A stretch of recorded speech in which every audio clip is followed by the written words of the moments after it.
अहमदनगरमध्ये ओबीसींचा एल्गार मेळावा पार पडतोय आणि तिथे छगन भुजबळ यांचं आगमन झालंय। त्यांच्या उपस्थितीत हा मेळावा आता होतोय। या मेळाव्यादरम्यान मराठा आरक्षण अध्यादेशाला हरकती घेण्याचे अर्ज उपस्थित ओबीसी बांधवांकडून भरून घेतले जाणार आहेत। सगळ्यांनी जागेवरती बसून घ्या। या डी झोन मधली गर्दी कृपया डी झोन मधली गर्दी कमी करा। त्यांना विनंती आहे, पोलीस प्रशासनाला विनंती आहे, त्यांनी जागा द्या।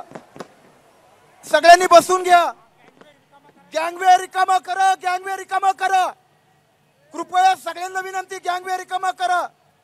इथं मीडियाच्या बाजूला कुणीही त्या ठिकाणी गर्दी करू नका। मीडियाच्या बाजूला, कॅमेऱ्याच्या बाजूला सगळ्यांनी बाजूला बसून घ्या। जिथं जागा भेटेल तिथं बसून घ्या। सगळ्यांना विनंती, माझ्या ओबीसी बांधवांना विनंती आहे, जिथं जागा भेटेल तिथं बसून घ्या।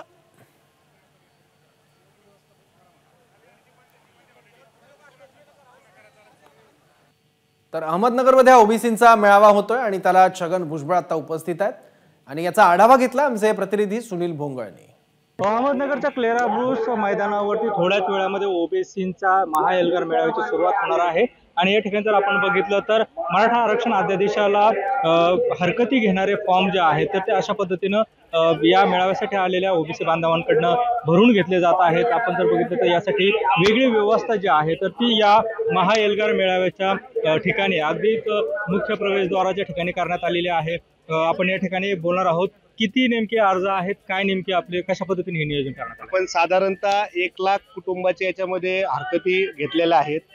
याच्यामध्ये प्रत्येक नगर जिल्ह्यातून जे उत्स्फूर्तपणे जे सगळे ओबीसी व्हीजेएनटी भटक्याविमुक्त जातीचे लोक येत आहेत तर ते उत्स्फूर्तपणे फॉर्म भरतायत आणि हे सगळे फॉर्म भरून आपल्या हरकती आपण महाराष्ट्र शासनाला या पाठवणार आहोत 16 तारखेच्या आतमध्ये।